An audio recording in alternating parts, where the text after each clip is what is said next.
জাফলং লাখের পাড়ে অবৈধভাবে বালু পাথর উত্তোলনে ধ্বংস হচ্ছে কবরস্থান, বসতবাড়ি ও ফসলি জমি। বিস্তারিত দেখুন প্রতিবেদনে। সিলেটের গোয়াইনঘাট উপজেলার ৩ নং পূর্ব জাফলং ইউনিয়নের লাখের পাড় আসামপাড়া কুয়ারিতে পরিণত হয়েছে। প্রশাসনের নীরব ভূমিকায় দিন দুপুরে চলছে অবৈধভাবে বালু পাথর উত্তোলন। ভয়ে মুখ খুলছেন না স্থানীয় বাসিন্দারা।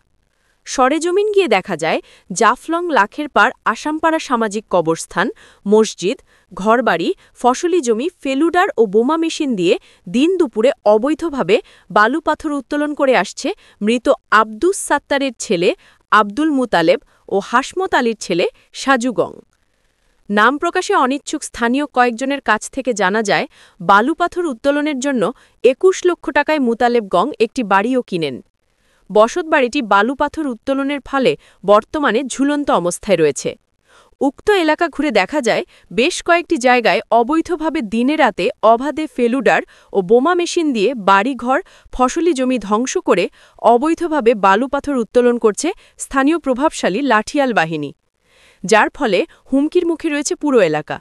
এক গাড়ি অর্থাৎ ১২৫ ফুট বালু কত করে বিক্রি করা হয় সাইডে দায়িত্বে থাকা একজনের কাছে জানতে চাইলে তিনি বলেন, প্রতি গাড়ি বালু ৮,০০০ টাকা করে বিক্রি করছেন তারা।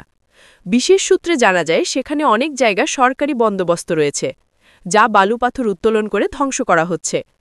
এদিকে প্রশাসনের নীরবতা নিয়ে জনমনে নানা প্রশ্ন উঠেছে।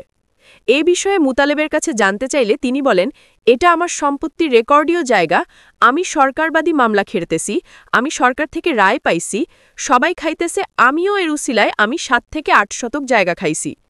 বাকি গর্তটা হাসমতের ছেলে সাজু খেয়েছে। জাফলং বিট অফিসার তানজিল হোসেন বলেন, মুতালেবসহ বেশ কয়েকজনের নামে অভিযোগ রয়েছে, আইনি ব্যবস্থা প্রক্রিয়াধীন। উপজেলা নির্বাহী অফিসার রতন কুমার অধিকারীর কাছে জানতে চাইলে তিনি বলেন, এ বিষয়ে মামলা আছে, আইনিভাবে ব্যবস্থা নেওয়া হবে। এরা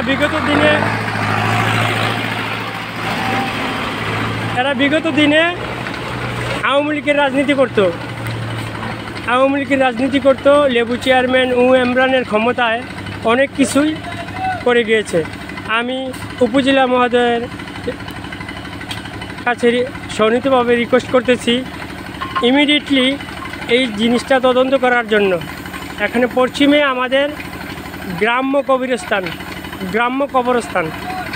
আমি আবারও রিকোয়েস্ট করতেছি, না হয় আমি ডাইরেক্ট সারোয়ার স্যারকে নিউজটা পৌঁছাবো। আপনারা ইমিডিয়েটলি আসে এই জিনিসটা তদন্ত করুন। আসসালামু আলাইকুম।